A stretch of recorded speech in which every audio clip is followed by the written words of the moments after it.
Welcome to Expedition Self on OMTimes Radio with lifelong learner, entrepreneur, and creator of the worlds of Expedition Self, Sam Parrotto. Sam shares 4 decades of studying, guiding, and teaching how to go inside so we can build an incredibly powerful, dynamic, and validating relationship with the self. Expedition Self is laced with stellar, unexpected insights about what it means to be human. Listen now and ignite your self-development process with Sam Parrotto. Hi, welcome to Expedition Self. I am Sam Parrotto, right here in the flesh, and we are here today to talk about honesty, the queen of all values, and whether or not in modern day society she has been deposed. Oh, gosh. Well, you know my focus is all about going inside, right? Learning how to invite the self-information that's awaiting discovery in your subconscious and developing a more engaged relationship with all the parts of you. So last year, I did a show on authenticity and self-deception. So this is a little bit in the same ballpark, but I think although the topics are certainly related, I am viewing this one, in my opinion, through a different light. And I think today might feel a little different because I'm wanting to actually explore the topic with you for myself. Not because I have some profound insight to share, not that I ever do, but the idea that I have things to share, but because I want to ponder and wonder, and I'm really interested in what you think about some of the questions that I am having these days and the place that my brain goes to kind of learn along with you about this subject. The phone number that you can call in, gosh, I'd love to hear from you as we're going through this, is 202-570-7057. So I'm really wanting to explore this topic with you. And so how do I say this, right? This take that I was hoping that we could explore, it would help me think about it in different ways also. And I think this show is going to feel different because I think I'm posing more questions than answers about it. And I hope to see something that I haven't seen before as we go through it too. Now, at the end, I have some thoughts about what we can do to create a culture or a system around ourselves of honesty. But really leading up to that, you're going to notice it's just the way my head kind of moves from one idea to the next. So maybe I'm completely off, and honesty is still considered one of the big 5. Like the big 5 African animals, the way they refer to them: the lion, the elephant, the rhinoceros, the leopard, and the Cape buffalo. Well, my mom's heading to Africa, so that's really very present in our life. Anyway, I view honesty as one of the big 5 core values that I feel like we're taught as young people. And I also think this honesty thing has become something of a societal issue. So I find myself wondering if honesty has lost its appeal for some reason. Maybe it's because we replaced the word honesty with authenticity, and it changed the meaning or the feel or the way that we approach it. And if you think that honesty has taken a hit, what do you think has caused it? And do you think that the World Wide Web has played a role, where accounts can be faked? Just before I got online, I want to read this to you. On Twitter, someone posted, as part of his Twitter feed, earlier today, our teams identified and removed a deep fake video claiming to show President Zelensky issuing a statement he never did. Right? And then it says it appeared on a reportedly compromised website and then started showing across the internet. I mean, what do you think that has to do with how we think about honesty now? The reason I think this is important to us, those of us who nurture a robust relationship with the inside of ourselves, is because we're swimming in a sea of this honesty dethroned, right? Trying to repair the people networks that strengthen community and belonging, right? We're smack dab in the center of it, kind of like the way, when the Borg are hooked up to all those wires, right? We are in the middle of it, and we are the people who want it to feel real and important. So yeah, I want to say more about this.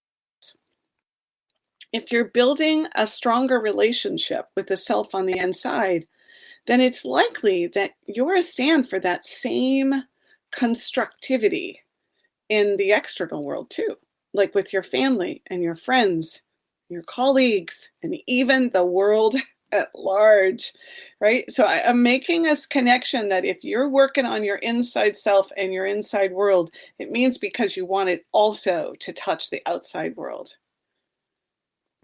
Well, understanding what's happening with this idea of honesty, I think it's foundational to being able to relate or to interrelate with others, right? Like when I say foundational, the idea that I'm going to talk or I'm going to say something and then someone's going to relate to it in a not honest way, and then they're going to talk and I'm going to relate to it in a not honest way. Or how do we know that we're being honest? It's like, right?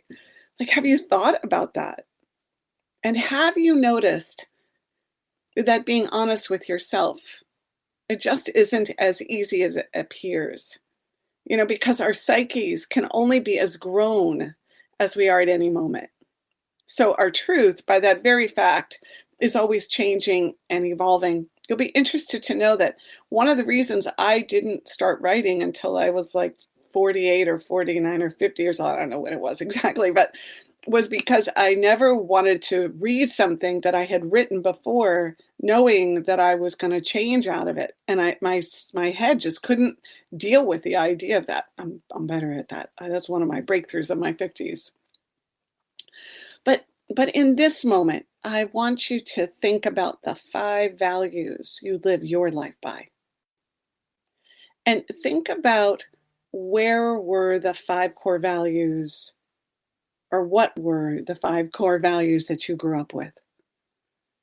So what you live your life by now and the 5 core values you grew up with. Have they changed? Are they the same? Do you understand them differently now? It's a good time to call, by the way. I'm going to give this phone number one more time, then I won't do it the rest of the show. 202-570-7057. I'm interested in what you think here. So are you someone who is skeptical by nature? Or do you give people the benefit of the doubt that they're telling the truth? I love that phrase, brutally honest. I think it gave honesty a bad rap. So see if you can visualize this kind of imaginary visual I'm going to try and build. At one point, there was no internet. So to check facts, you either found someone who was an expert on the subject, like their life was dedicated to studying and immersing themselves in it, or you went to the library yourself. Now, I'm going back a few years. I'm definitely dating myself before the internet, but there really wasn't any other way to check facts. So I had a history teacher who would tell all of these inside stories, and I believed every single one of them down to every last detail. And I was fascinated because instead of history being about dates and events, he brought the people to life who actually were making the history. So yeah, I believed him, and I didn't even begin to question where he got his stories because I saw him as the expert. I certainly wouldn't have imagined that he was making them up, right? Making fantasy land for me. And although there wasn't a ton of honesty in my household about feelings and dynamics, there's a lot left under the surface that went unspoken and unsaid. The idea that I'd say I was going to be somewhere at a certain time and then not be there was definitely not acceptable. Lying was clearly lying in that context. If I was going to not tell the truth, then I knew it. I knew I wasn't telling the truth. And it had this definite feeling associated with it. Can you relate to that feeling? Like, I don't know if you ever experimented with not telling the truth, but like what that was like in your body at a, I'd like to say this, a felt sensing way, right? So there was the truth telling about whether I did something I wasn't supposed to, like riding my bike across the street rather than walking it in town. Or the telling about I'm going to my girlfriend's house, but really I went to my boyfriend's, or whether or not I was the one who ate the last bowl of chocolate ice cream. And the thing was, it did feel like my friends were being taught the same thing, that at that level, they knew when they were lying too, which to me was more important than whether they actually did it or not, or whether I did it, in fact, lie or not. Right? The understanding about it had a particular cohesiveness that allowed me to feel as if we were working off of a common set of values, whether I followed them or not.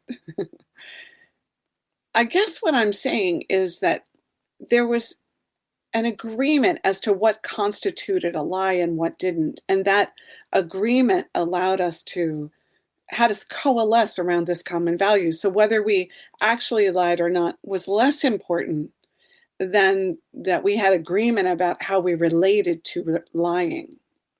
And this idea about how you relate to an idea or how you relate to a value, I talk about this in so many shows because when you're working at a being level, like inside human being, well, when really everything about that is what the relationship is between one thing or another, one aspect of you and another, the way in which you feel versus the way in which you think. So when you think about how you related to lying, do you think this has changed? What do you think? And as I think about it, do you think the idea that we can have a social media profile, that we can get online and write anything we want and portray ourselves in any way that we like, has made it possible to lie about who we are, to cover up whatever it is we have shame about, and feel as if we can put out our best selves? I think about that Miranda Lambert song. What's it called? It's not my mother's broken heart. And the whole entire song and the video is all about how she's supposed to look and put herself together and act as if this broken heart isn't devastating her. And although I think, again, that was all part of, it's all part of being human, I feel like, I certainly asked the question because I feel like this social media world, the idea of being online, it does give you a place to operate without the whole self, right? So do you think it's opened a portal to a different playing field that wouldn't have been available to us before? So I add this in for the first time in the last decade. I keep hearing about this concept of imposter syndrome. And I always wonder if this wonderful world of marketing and branding has played a role in changing how we relate to lying. It's like working away, nibbling away at the concept on the edges, slowly eroding our definition so that it just gets grayer and grayer until we can't actually make it out anymore. So what would have looked like lying 30 years ago, I am thinking it just doesn't look like it now. What do you think? What do you think about this?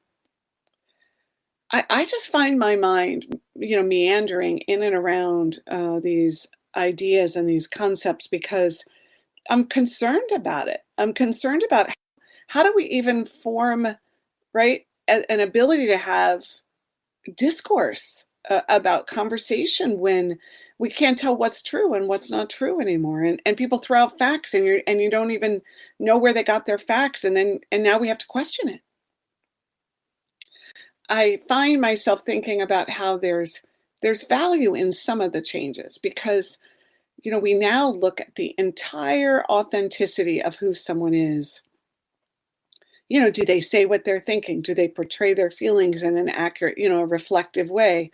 Like, this has brought lots of attention to the social gaming that we did with each other that might have been played before, the posturing, right? Like, we now can look at someone when they are communicating and say, are they really expressing, their authentic, real human self? And this does seem helpful, right, to us in our development as human beings, at least, the way I think about it. Then the other thing that seems super helpful is that we can get on the internet and look things up, definitions of words. I use an online thesaurus all the time, right? We can see other people's work, their studies, like things that they put out in the world. We can read them firsthand in their speeches. We're able to connect with like-minded people to discuss topics that we're interested in. So much learning is possible because we can find answers, right? Now we can to explore both our big and our small questions. So when we come back, I want to take us to the next thought about this, right? Is what happened? When did that happen that we found out that some of the facts aren't true?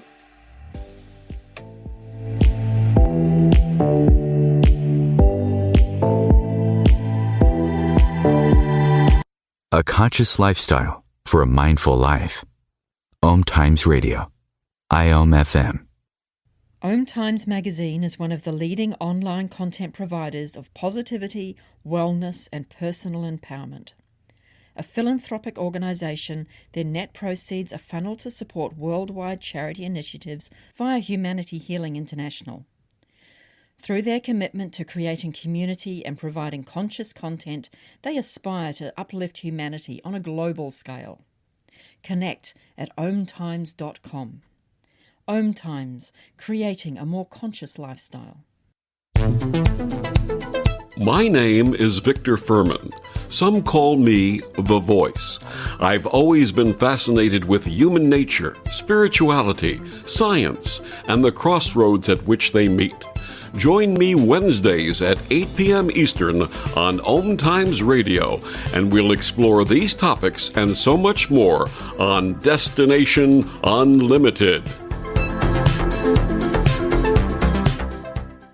Coping-19, brought to you by CDC and the Ad Council. If you're feeling increasingly lonely right now, you're not alone.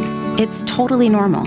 Even though we may not be able to get together in person, connecting virtually with friends and family still gives you a chance to interact with people and may help raise your spirits. Join a virtual book club, set up group text chats, or online video coffee breaks with coworkers. Find more self-care and coping tips at coping-19.org. Okay, we're back. I'm Sam Parrotto. You are listening to Expedition Self, and we are in the middle of exploring some of the impact of the modern age on this idea of honesty, and really, has honesty been dethroned? And how does that connect with our inner world? And for those of us who are trying to bring a level of substance and depth and care and love to the world and the lives that we lead. So one of the things I do want to say is at the end of the show today, before we go any further, I want to do a moment of silence for the people of Ukraine. So if you have a candle close by that you'd like to light at that point, I'd really love it. And I know radio is not conducive for a moment of silence, but I'm hoping under the circumstances we can do it at the end of the show. So what I said before we went on break was, then we find out that some of the facts aren't true. So we were talking about some of the good stuff that has come from having access to the internet.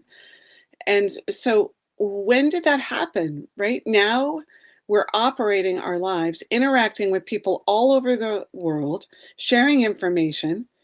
And it turns out we now have to be suspicious of what's actually being shared. Holy moly.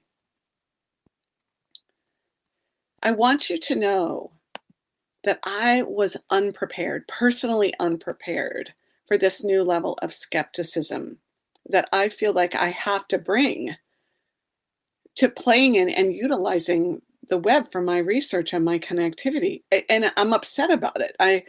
I'm frustrated by this whole idea that I have to go out in the world now in a skeptical way. I don't like having to be this discerning and penetrating and tentative, right, when I'm interacting. It's like all of what humanity really is, both the light and the dark parts of it, are in now direct contact with us. And it's up to us, right, to figure out what we're discerning and what we're not. Boy, that just feels like way too much responsibility. I imagine some of you over there going, yep, that's what it is. You're supposed to be responsible. But I'm telling you, I do not like it. I just don't like it. I don't know how you feel about it. So this makes me want to stop for a moment and talk about the manipulative mind. Have you ever thought about what manipulation is and what makes people manipulative, right? Which means that they're withholding or covert about their motives or what they're wanting or what they're up to. And I make it sound like it's everybody else, but really we all have a capacity to do that. Like, do you imagine that there are people who have powerful positions in the world or leadership roles, right, who are working out their own inner stuff in a way that manipulates others to get what they want? And of course, how do we get responsible for being manipulatable? I think this is some of what is behind this shift towards dishonesty. I do. When a child is young, they start to experiment with how to get what they want. So in some families, children are encouraged to have needs, and their needs are actually responded to. And if they aren't, there's this kind of loving conversational space to help them understand it. In other families, I don't think it goes this way. Like, some needs are acceptable and a lot of needs aren't. Right? Some needs are met without a lot of drama, and some needs are denied, like with great fanfare and potential shaming. And then in other families, I think those have a lot of needs are just not met, either because it's not possible, or they don't know how, or they were so deprived of their own needs getting met, they don't actually have the bandwidth to respond. So that entire needs thing, it translates into a situation where young people then grow into adults who now are wired up, right? They're charged up about having to get their needs met. So, and some of that wiring, especially when it's funding someone with a great sense of drive or power, it can get really distorted. Okay, so let me break this down. The degree, this is how I see it, to degree to which someone doesn't get their own needs met, and the degree to which they are driven or want something different than what they had, will swirl and twirl together in such a way that they will go to any lengths to get their needs met within their personal arsenal. And see, this means that they can begin to mastermind the various elements that would have them win or succeed. Now, I am saying a lot of days.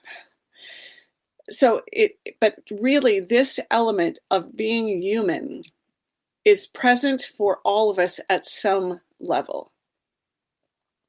So the bigger the stage that someone can occupy and perform upon, the bigger the potential to get lost or to mastermind, right, how it can occur, because they get more and more disconnected from you to me. And I say this because it shows up in our movies and our books, right? Radio, it's all part of our culture. What's that saying?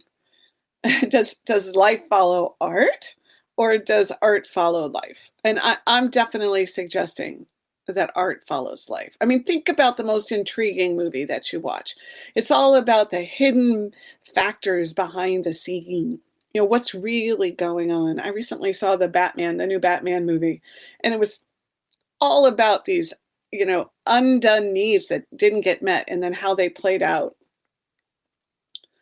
And that movie was it was very dark to me. So I'm not necessarily saying, oh, it's a great movie, go see it. But I mean, I found it to be a really good movie. Anyway, so let me circle back around to this idea of honesty. The more someone can work their motives into a certain pathway that causes them to feel like they get the needs met that they never got met, the more they're likely to skew to disregard the need to be honest. And it gets even more complex, because whatever the system is that someone operates in, whether it's the company we work in, our family system, or the political system, or the school system, that system applies pressure to us.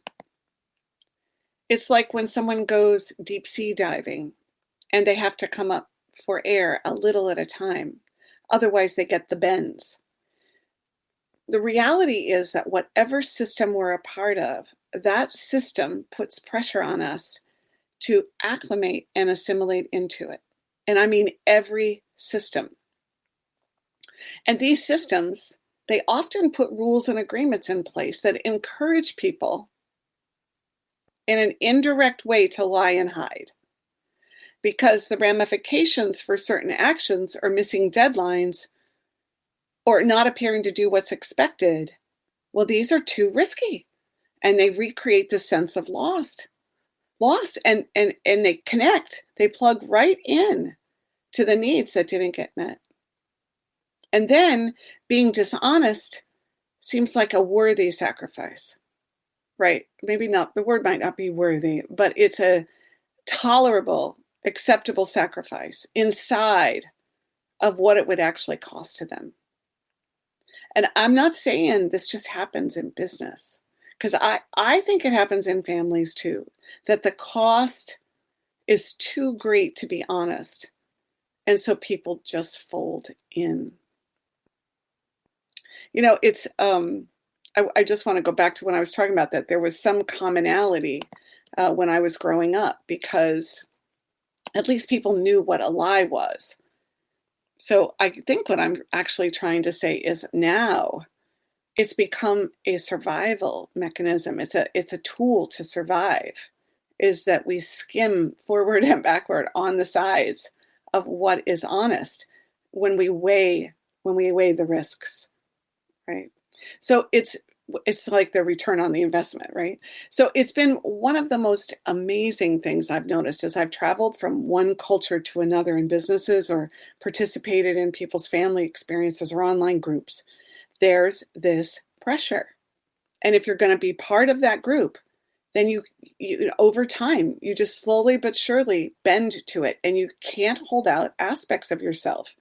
And before you know it, the way people joke back and forth with one another, right? The social exchanges, the way things get accomplished, and how you're supposed to get stuff done, and the expectations of how people are going to show up for events, and the behaviors that they're supposed to display, they become very clearly expected. I've gone into cultures where they've said, oh yeah, they say this, like our family says this is what's important. But if you actually look, it's not what we do. So I see cultures and systems as the same, right? And I see them asking people to conform for them, which is all the more reason why we have to really look and say, what are the real implications of any culture? What are the real expectations of people beyond what we just say we're about? So, okay, so you combine these unresolved needs with these systems applying pressure on us. And here it is. We're not as independent as we think we are. And then our motives can play a huge role in whether we do or don't, or to what degree we give up on our core values. So I was in a meeting this week, and the group was trying to hash out their core values, like who do they want to be in the marketplace? And it was so interesting. One person talked and said they didn't care what they did. They just cared that they did it well. They just wanted to feel good about the competency of it, right? And another person, they said, I want to build things. And I want, there's something about providing a legacy and getting to see that legacy, be real and tangible. And then someone else said, yeah, but we have to make money. We can't lose sight of making money. We have to make money. It's important we make money. Got to have that fiscal piece. And then it's interesting, like how the ball bounced through that, right? Person A to person B to person C. And then someone started to talk about the experience, the realistic experience of the idealistic graduate or the 21-year-old and who they were at that time and how that part started out, who they were at that age, started out wanting something. And there was an idealism about it, a hope, a belief, a possibility. And then life, or fill in the blank, the system, it started to bang them around. And this created some gap between what they would have wanted and what they're resigned to now, about what seems practical now and realistic. So I know I used a business example, but in actuality, this happens whenever people gather. Think about it. When you have a group of friends and all of a sudden those friendships, last over time, or somebody changes their behavior in the friendship, how well does that group handle it? And there's so many changes now, like in all forms of life. There's changes that are coming around because people are changing their mind ideologically. There's all of the socioeconomic issues. Really, there's just so much. Okay. So what I'm saying, because I am bouncing around a bit, I'm saying that somewhere along the way, between needs that don't get met, cultures and systems that don't make way for those needs to get met, and perhaps the ease of falsely representing ourselves online, and the emphasis now on branding, that then gives us a sense of power and importance and agency that we didn't have before, honesty can seem all around less important than working the system to give us what we want. I'm thinking that what I just said makes me very unpopular because I am asking you to think about it in your own world, in your own life, to let your thoughts really go with me. It's interesting, isn't it? Because also, all that I just said is at the root of entrepreneurialism, of being innovative and original and creative, right? When I said, honesty seems all around less important than working the system to give us what we want. There are two things going on in there. Well, there's more than two, but in the way I'm talking about it, it's not an all bad thing and it's not an all good thing, right? We're looking at what impact does it have? What relationship does it form? Do we form with it?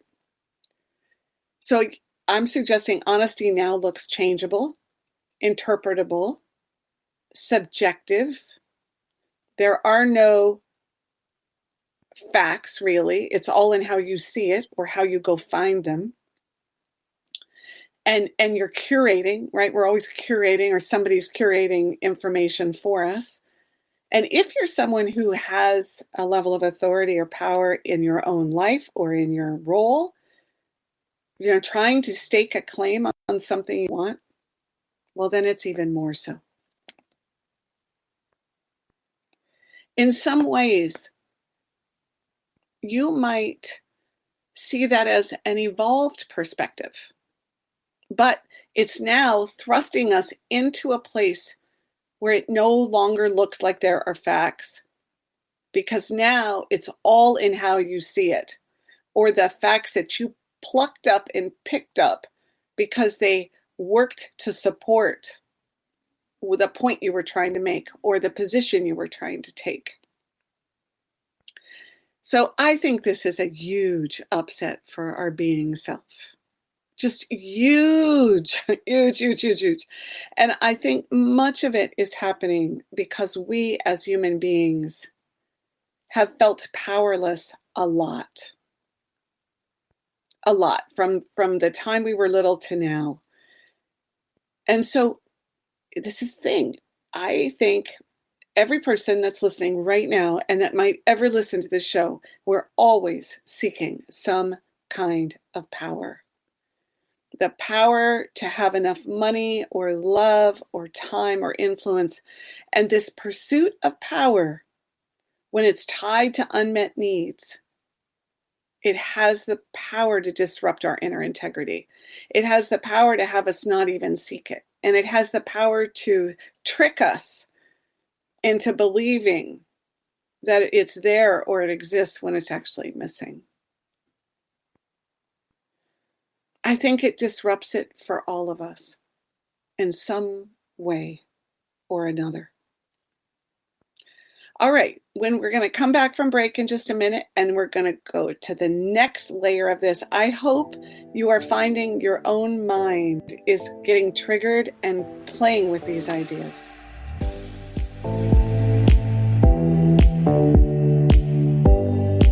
The best of holistic, spiritual, and conscious world. OMTimes Radio. IOM FM. Ascending Hearts is no ordinary dating site, but a spiritual dating site with a purpose, to link you with your soulmate. We engineer the serendipity so you can trust that you will attune with someone that has the same matching vibration as you. Ascending Hearts, the conscious dating site for the spiritually aware. Try Ascending Hearts for free. ascendinghearts.com. Imagine yourself being transported to India, to the banks of the Ganga and an ashram in Rishikesh. Visualize that you are welcome to satsang with an American sannyasi who shares the wisdom of her guru. Your visualization has manifested.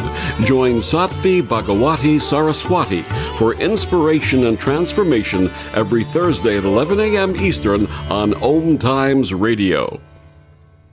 If I could be you, and you could be me for just 1 hour, if you could find a way to get inside each other's mind, walk a mile in my shoes. Walk a mile in my shoes. Walk a mile in my shoes. We've all felt left out. And for some, that feeling lasts more than a moment.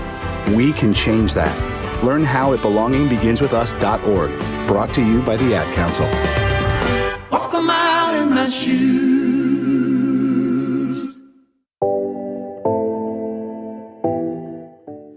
Okay, we're back. I'm Sam Parrotto, and we are doing this honesty thing. And now that we've had, these 2 segments so far, I'm feeling myself like, oh yeah, it's making more sense to me. So I'm going to take the case that we want to be honest. So if we could go inside, we'd say, well, where is the honesty with me? Where can't I be honest with myself? And what are the actual facts of my life and the interpretations and the stories? And then all that added subjectivity that accompanies it all. I was thinking a couple days ago about a house that I grew up in, and it was a house where lots of trauma happened for me. And as I wandered the halls, I noticed that my memory about the rooms would have had it being a house that had 5 rooms, 5 bedrooms. And I would have occupied 4 of them at some point or another. So it's weird because in my mind's eye, I can see where I was sitting and where the door was in each of the rooms, right? And the door was in a different place in each of them. I'm going to tell you that house wasn't a 5-bedroom house, right? So it's really so interesting that I would look for the facts and I would, put a stake in the ground and say, this is what it is. But I absolutely know that house wasn't a 5-bedroom house. The facts inside of our own experience are worth questioning. the stories and the feelings and the moments of our lives are always subjective. It doesn't make them invalid. It's just that they can always have something else to reveal to us. Our dreams, for as real as they seem, are the subconscious attempt to process and help us understand what's happening. And our motives, okay, here it is.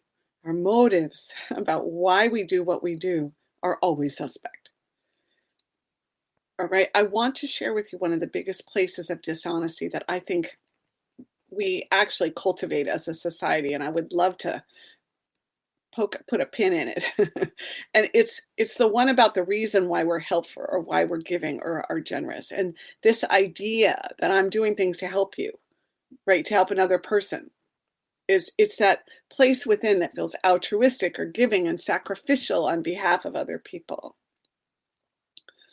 I'm sure I have spoken about this before, but it's relevant today because we're looking at motives that don't get out there, right? That are part of what's driving us and that they have something to do with whether or not we're honest. I don't think we have an easy time seeing any personal motives at all. It's like we get born and someone says to us, never admit that you're doing it for yourself. They will think you are selfish, and that's super bad. And from that point on, we're working our own image, trying to come off in some way like giving, sharing person who is selfless and maybe even a little angelic. See, to me, when I was growing up, and honesty was one of those big 5 values, this was a double bind. If you could actually make contact with your real motives. Now, it doesn't matter what I'm honest about or not, because who is going to believe it? And how am I using it to manage my sense of self in the image I portray? I can change anything I want to online. And I can find any piece of information to support anything I believe online. So that's what I want to go back to this because I think I didn't quite make the point well enough. The double bind when I was growing up was that much about what I really thought inside or how I really felt, whatever my true motives were, they were not seen as acceptable. So I would have kept them inside. That would have made me not honest. Even though I did value, or even though the idea that being honest was important, like that we knew when we were lying, I don't think we really put words on understanding that we were not being honest about ourselves when we couldn't align fully with the culture or the system that we were in. I just happened to run across a tweet from Chris Murphy. He's a U.S. Senator from Connecticut. And he said, what responsibility do journalists have to use terms that accurately describe facts rather than just accept the terms the advocates use? I feel like this is the best of the work we can do around honesty, is that we have to start thinking about what am I really being honest about? What are my true motives? Now, he was talking about journalists. I would talk about all of us. Because the questioning is everywhere, right? The sense of responsibility, the accountability to the truth, it's been eroded. That's what I think. And it's been eroded by forces that are somewhat nefarious. And it's been eroded by forces that have to do with evolving as a human race. Both, right? It's both things have brought us to this moment. Right? The power of being able to question what's really going on with me, where I can actually say I'm selfish. I can actually say I'm doing this for me. And then, of course, the other things where it's like putting on that image. At this point, the only thing I can depend upon now is this is how like my world looks, are my immediate relationships. We don't trust companies. We don't trust leaders. We don't trust politicians. We can't trust people who don't believe in vaccines. We certainly can't trust the research and frontline reporting on the internet. We can't trust our teachers because half of them are resentful because they're not treated well by the administration. We can't trust people that do believe in vaccines. We can't trust doctors. So you always make sure you're getting a second or third opinion. I mean, really, it's funny, I think of it as who is honest, but it's really who do we believe is honest? And I guess what I'm saying is now that we have evolved enough to know that all people are subjective, that we're working through our own stories and understanding of ourselves in them. And we know that there is a world full of those whose motives are not in our best interests, operating invisibly and in covert ways. We have no choice but to become disillusioned about the entire concept of honesty. Are you feeling that? I'm actually saying we really can't hold it in the same way that we did before, whenever the before is for you. You know, I think about it as like buyer beware. You've heard of that, right? That caveat emptor in the law of commercial transactions. It's that principle that the buyer purchases at his own risk in the absence of an express warranty in the contract. Well, you know, there's no warranties going on here. And it's like I said to you, I don't like that I have to think about these things, but I think they are part of our reality now. If we can't believe there's honesty, and we know that's what's inside is subjective, then there's no way to feel really, what's the word? I want to say emotionally safe, but it's safe within our own skin, like the idea that we can trust the world, right? There's no place we can trust. And this is why I wanted to talk about this today. I'd want you to think about it. Think about it in your own life and think about how it's affecting what you talk about, who you talk to, how you relate to people, and maybe how mad you are about it. To just name it. To recognize that honesty just isn't what it used to be, and to think about the factors that are behind it. Right? That seems so important to our ability to keep moving into the future. Because for those of us who are doing the work, who are going inside, it's super important that we keep getting bigger than, wider than, expanding the actual specific things that are happening in our society and in our lives. Well, the other thing I want to mention is that machine, the economic machine that's behind all the media. So I was at another client this week, and there was this young woman who has a YouTube channel about makeup and beauty. And we were talking kind of about, you know, from this angle about what social media is and online. And she said, you know, with social media, you learn how to put makeup on that doesn't look like you're wearing any makeup. Right? I was so blown away because it made so much sense. And then I thought, well, even my makeup routine now has me, like, my makeup is about lighting on my face, so I look more au naturel rather than made up. So if we name it and we see it, how do we then build trust in those immediate relationships? And how do we get comfortable dealing with the fact that most things are not trustworthy once they get beyond our 2-foot touch window?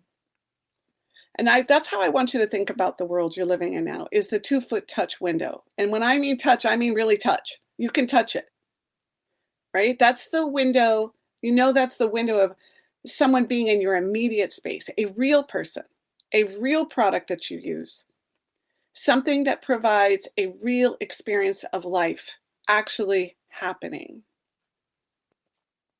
You know, I think a company in this day and age has to understand that trust building is everything. I mean, everything, right?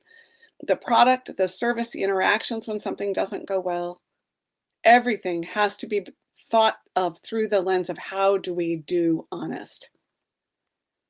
When I say company, I'm actually talking about who we're being too. We have to we're living in a world now where honesty doesn't look the same.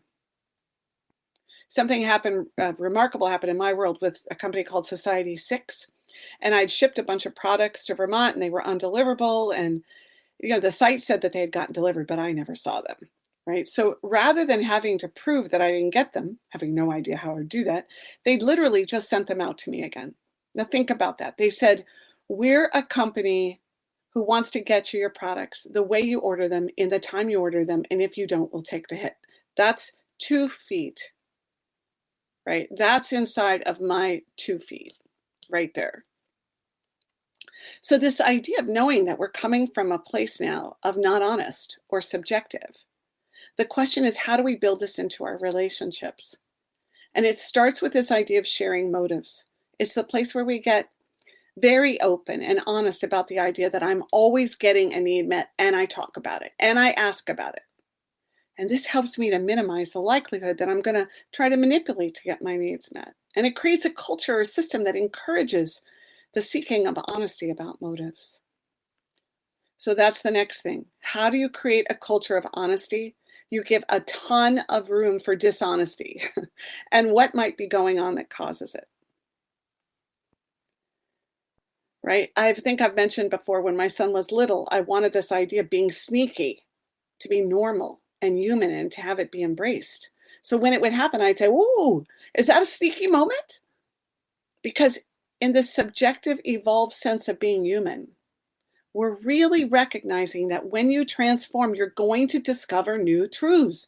And with each layer that you peel, you're going to get more comfortable telling truths. And then it will reveal something you didn't want to let out before. So this tolerance for conscious untruths, that's what I'm calling it, tolerance for conscious untruths, it's a very powerful doorway where you begin to make it normal for the process of honesty. For most of us, this wasn't what we encountered growing up because lies were bad and they made you a bad person and you should feel shame. So the other element that accompanies this tolerance for conscious dishonesty is the inquisitive mind part. And it comes with this idea that people have reasons for everything that shows up in their way of being. And the more inquisitive we are, the more we model this curiosity, then the more likely our system will encourage everyone within it to want to discover more about themselves. And this is going to produce more honesty as a result. So by you looking inside and wondering why you do what you do, why you decided something was true, or what you thought about a dishonest moment you experienced, this is a culture that can find truth within itself, because the process of looking is truthful. And the seeking is all about finding the integrity of that moment in time, of the best you can bring or access.